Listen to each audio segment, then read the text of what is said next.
Hey guys, welcome to Y&R Daily News YouTube channel. Today's topics: Y&R spoilers. Tuesday, September 30th, revealed that at Jabal, a video call between Jack Abbott and Jill opens a new layer of undercurrents in Genoa City's business war. Jill, as usual, gets straight to the point. Who's in trouble and how bad it is? The question cuts to the heart of Jack's concern: Billy. Jill's voice is a mix of weariness and exhaustion, because every time Billy's name comes up, it means old Abbott family wounds are reopened. Jack responds with a calm hone. Through countless crises, she hurt Billy badly. Billy believes Jill has forgiven Kane, while punishing him for everything. Kane's name once again becomes the focus of the conflict. Jack doesn't beat around the bush. The stakes are higher than you imagine, and Kane is behind all of this. For Jill, Kane was often a colorful variable, sometimes a spoiler, sometimes an opportunist. But Jack saw a systematic chain of actions, manipulating expectations, using rumors as leverage, creating fake crises, and then taking real profits. When Jill argued that she didn't understand why people always saw Kane as a threat, Jack ended with the most straightforward invitation: get on a plane and see for yourself. In Jack's logic, if Jill still considered Kane controllable, only getting on the ground, seeing the contracts, emails, decision timelines, and financial traces with her own eyes would change her mind. The truth, in Jack's eyes, lay just beneath the glossy veneer of the deals Kane was involved in. The call hadn't even cooled when Billy appeared at the door. "Do you have time for a family talk? I really need one right now." The moment seemed simple, but was filled with contradictions. It was a cry for help after months of uncertainty, and a test of Jack's patience. The older brother, who had repeatedly reached out to pull Billy back from the edge, only to see him plunge back down the other way. Jack hung up the phone with Jill, looked straight at Billy, ready to hear what he knew. Billy and Sally had made up, and Billy wanted Jack to once again be the sole investor in Abbott Communications. 5 months ago, Jack might have relented out of family affection, out of a desire to see Billy stand on his own 2 feet. But now, Jack's demeanor had changed. "You pushed me too far, Billy. I had no choice." The cold words weren't meant to be punishment, but rather a last-ditch effort to put discipline before emotion. Because if he continued to rescue this time, it would be no different from legitimizing an operating model where personal will could override financial discipline, pushing everything into the old cycle of debt, conflicts, and strategy presentations only to evaporate like foam before an unexpected text or call. Billy did not give up. He affirmed that he had broken away from Kane and the blind pursuits related to Chancellor, things that always turned his project into a proxy battleground for petty feuds. But for Jack, words were no longer valuable currency. He needed tangible guarantees, a clear governance charter, a capital structure that did not depend on family wind, KPIs tied to disbursement progress, and a verifiable communication product revenue roadmap. "I could not continue to play back and forth." Jack said this not to slam the door, but to set a minimum condition. If Abbott Communications was to survive, it had to live by a set of rules that could not be broken on a whim. In Jack's eyes, this no was Billy's chance to say yes to discipline. On the other side of the game, Victor Newman was doing what he did best: rallying his family, reshaping the team, setting strategic priorities. The discussion about Kane with Victoria, Nick, and Nikki was not just about an individual. It was a lesson in risk management. How could someone like Kane, without necessarily having a financial empire, still be a threat? For Victor, the answer lay in his ability to read the cracks and find the weak spots in the system. Where there was family conflict, Kane would sow doubt. Where there was a project that needed funding, Kane would slip through opaque agreements. Where there was a media waiting for a scoop, Kane would drop a story that was half-truthful enough to create pressure. Victor raised the issue of a proposed partnership from Jack and Nikki, always reserved when it came to power, confirmed that Victor was seriously considering it. It wasn't that Victor lacked confidence, but that he saw a practical benefit with figures like Kane stirring up trouble. A temporary Newman-Abbott alliance could create a firewall thick enough to neutralize guerrilla plans. Nikki's admission was like a stamp of approval. Subscribe our channel for more latest update. This wasn't a rumor. This was a possibility on the table. Victor makes a subtle move. He tests his children's reactions to the possibility of a partnership with Jack. Victoria, pragmatic and always protective of Newman's intellectual property, will question the boundaries, how far to go, what data to share. Are the anti-conflict clauses strong enough? Nick, more cautious after stormy seasons, may see another benefit. The partnership helps isolate quasi-chaos actors like Kane, while also providing an ethical framework for the market to know that Newman and Abbott can put discipline above historical animosity. Nikki, with the sensitivity of one who has been through enough wars, sees a soft message. A public or covert handshake is also a reassurance to shareholders, partners, and employees that they are rowing the same boat toward calm waters. At this point, Billy's problem becomes clearer than ever. If he really wanted Jack back as sole investor, he would have to present a package Jack couldn't deny. A viable revenue model, a launch roadmap that didn't rely on family halo, a list of vetted suppliers and partners, and an independent enough advisory board to stop him whenever he started to drift off track. More importantly, he would have to prove that cutting off Kane wasn't just a verbal statement, but a legal one. No transaction, no consultation, no use of related resources. For Jack, a contract was sometimes worth more than 1,000 promises. For Sally, upgrading her role from inspirer to discipline architect would give her a new voice. She could be the one to set the tone for Abbott Communications 2.0, an autonomous, transparent organization that focused on long-term stability rather than short-term flash.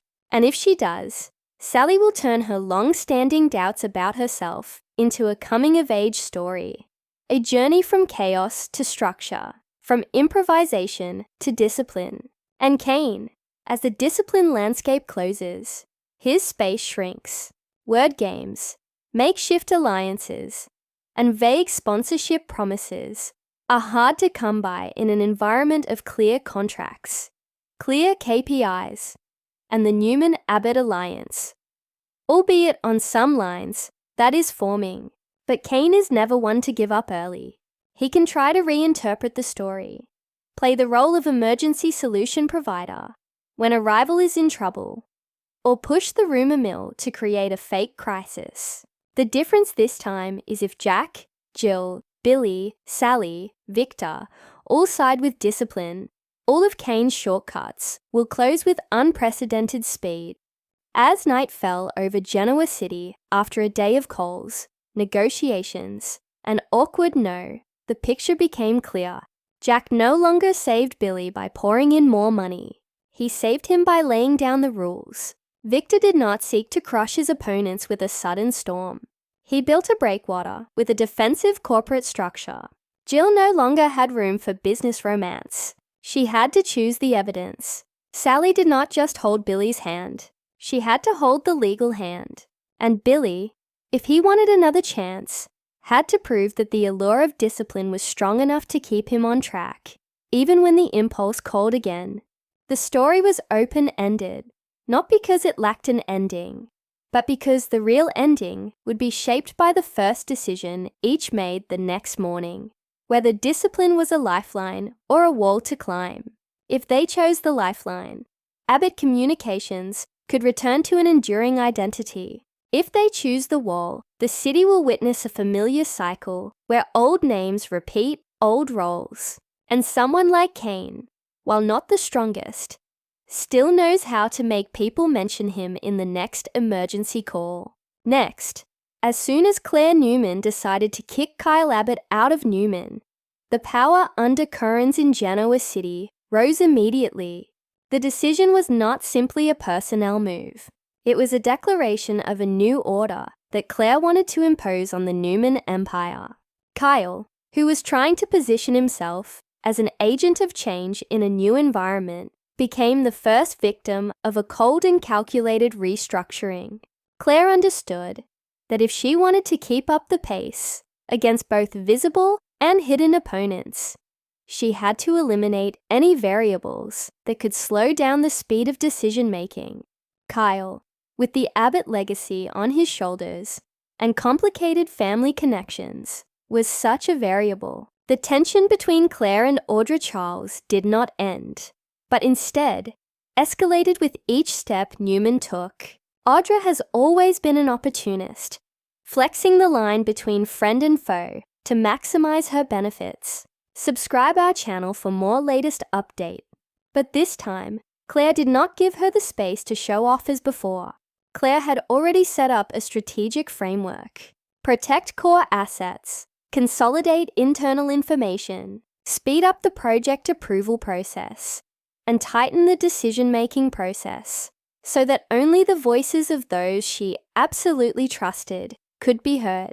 Within that framework, Audra was forced to prove her worth with concrete results instead of flashy promises.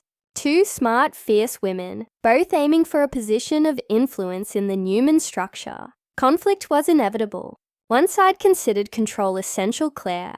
The other considered flexibility, the ultimate weapon Audra. Every meeting, every memo, every personnel change had the sound of a chess game, in which both were silently moving their pieces. Meanwhile, Victor Newman, who deeply understood the cyclical nature of power, decided to rally the troops. For Victor, every disturbance is a reminder to align the team, review loyalty, maintain the network, and expand the financial media legal supply lines. He not only sees the removal of Kyle as a sign that Claire is being aggressive, but also sees it as a signal for Newman to lock down the flank to prevent an Abbott alliance or any other rival group from exploiting the gap. Victor activates the spearheads, reviewing urgent contracts, preparing resources for a defensive deal or opportunistic acquisition, and most importantly, ensuring that the flag bearer, Claire, has enough ammunition to move forward without looking back. On another front, Audra is suddenly shaken when she hears that Sally Spectra has brought Billy back into her orbit. For Audra, this is a double blow, both an emotional and trust issue, and a matter of strategic planning for human resources and finance. Sally, who was once suspected of being a stormy novice, this time appears with a clearer plan. She no longer wanted to be a lucky shot in front of the camera, but instead chose to be a scene coordinator. Sally's eyes were opened. Statement was a declaration of maturity. She saw the risk, accepted it, and decided to invest in Billy, not just as a partner, but as a professional lever to revive the project that was stuck in funding. This shocked Audra, because she knew exactly what they had vowed not to do, not to leave the project to the dining room decisions of the two powerful Abbott men. Sally's revelation that Billy would talk to Jack set off a chain reaction. Jack Abbott, both fatherly and CEO, immediately called Jill. The call was more than a courtesy. It was Jack's risk management card, sharing enough information to probe, but not revealing his position.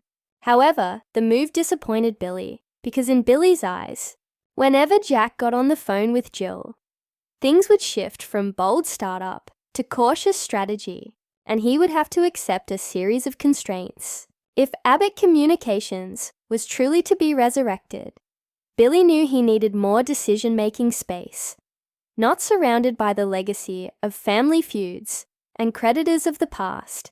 Abbott Communications, a name that was both nostalgic and risky, became the new focus. On one side was the opportunity to take advantage of the old brand, the team it had, the loyal customer base, and especially the media position that could withstand the Newman whirlwind. On the other side was a minefield, historical debt, intertwined relationships that made any serious sponsor wary, and the risk of family intervention every time the decision was about to be made. Sally understood that raising capital for a resurrected name required a new story, a vision, a guarantee of business ethics, and an operating machine that did not depend on the mood of the family boardroom. Therefore, she agreed to postpone the launch party, not to back down, but to pave the way for a more precise jump when the hard funding was locked in. Audra, on the other hand, read the signal as a warning. Here we are again, stuck between two men who decide our future. The statement exposed her deepest fear. All the hard work building a relationship ecosystem, betting on reputation could be overturned in an instant by a handshake between Jack and Billy, or between Billy and Sally. Audra did not want to relive the old lesson where talented women had to make amends for a hasty decision and pay the price for opaque negotiations. She wanted a new operating framework where all capital commitments, operating commitments, KPIs, and veto rights were properly signed, not replaced just because family called. In that picture, Claire, even though she was on the Newman side, inadvertently became a strategic mirror for Sally and Audra to look at themselves. Claire prioritized risk prevention, locked down decision-making, and forced all connections to go through the process. Subscribe our channel for more latest update. Sally started applying, choosing to build hard leverage funding tied to milestones, independent contracts with family conditions, and a modular launch program, meaning if the big country wasn't ready, they could still launch the small country, beta versions, niche products, or temporary media alliances to maintain brand temperature. Audra chose to hedge her risk horizontally, diversifying the pool of potential investors, opening channels of negotiation with third parties not tied to Abbott Newman Chancellor, and installing contractual fuses to avoid sudden unplugging. For Victor, rallying the troops wasn't just about protecting Newman. It was also a message to warn competitors. Any attempt by Abbott Communications to revive if it threatens strategic market share, especially in the fields of media, advertising, customer data infrastructure, Newman was ready to launch a counterattack package, signing exclusive contracts with key suppliers, acquiring core startups to block resources, or offering unrefusable investment prices to funds considering investing. In Sally, Billy Victor did not need to win in the press. He needed to win in the backstage of the contract, where a preferential clause or timely call option was enough to suffocate competitors. Jack, in the midst of that vortex, faced a difficult choice. He wanted to help Billy, but did not want to repeat the tragedy where emotions and family honor made numbers become secondary. The call to Jill therefore had two meanings. It signaled the intention to create a financial management shield for Abbott Communications, and it was also a test to see how far Jill was willing to support without imposing. Billy, realizing the risk of his family's nationalization of his dream, is even more eager to find an independent voice. Sally becomes an important partner here. She is far enough to respect professional boundaries, close enough to understand what Billy needs to make timely decisions. Postponing the launch party makes sense tactically. It gives Sally time to redefine the backbone of capital. Perhaps a mix of small strategic investors, a few tech angels, and a flexible debt structure with conditions that can be converted according to media KPIs. It also gives the team a chance to tighten the message. Abbott Communications is not just back, but back with a lean data-centric operating model and a management philosophy that is separate from the family living room emotions. Audra may not like Jack's interference, but she has to admit, if she wants to step onto the stage, every nail in the backdrop must be firmly nailed. Meanwhile, Claire took advantage of her competitor's silence to accelerate. She accelerated due diligence on long-term advertising contracts, locking in strategic slots on media platforms that Abbott Communications might need when it re-emerged. At the same time, she designed a package for hesitant brands, a seamless Newman ecosystem, from strategy to execution, backed by financial capacity and a stable supply chain of partners. That left Sally with a new dilemma: either find another way to reach customers or create a unique value proposition that Newman couldn't easily replicate. For example, a growth studio that integrated content, commerce, and deep data for small and mid-sized brands, where agility beats scale. The psychological twist of the story is that all the characters think they are regaining their autonomy. Claire wants Newman to be free from any shadow. Audra wants her career to be free from arbitrary decisions. Sally wants her project to be free from the influence of her troubled past. Billy wants to prove that he is more than just the Abbott name. Jack wants to protect his son, but not repeat the mistake of taking it all home. When everyone demands autonomy, the competitive force field becomes crowded, requiring each person to give up a part of what they are used to keeping. The person who accepts to give up sooner, more wisely, will be the one to shape the next path. From here, the branches of development open up quite clearly. If Billy convinces Jack that Abbott Communications will operate with standalone management standards, without pulling Jabal or the family into the wire system, he can win a soft capital commitment with the condition of preserving independence.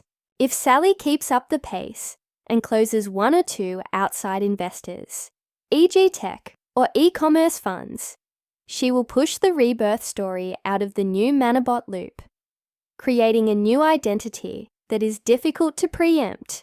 If Audrey turns skepticism into a mechanism, that is framing the powers, KPIs, and veto mechanism in writing, she will limit being derailed by 89th minute calls.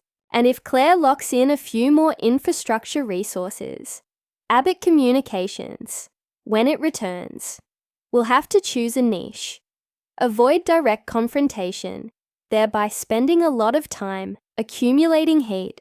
The dramatic drop will be when the launch, even though postponed, is forced to take place on a certain scale to maintain market competence. At that time, all the hidden agreements will be revealed. Will Victor intervene behind the scenes? Will Jack sign, but with conditions that make Billy breathless? Will Audra accept standing next to Sally on stage as two co's? Or will she tactically retreat to wait for another opportunity? And did Claire use that moment to announce a private media alliance of Newman's, putting out the fire at the very beginning? Subscribe to our channel to stay up to date with the latest news. Subscribe our channel for more latest updates.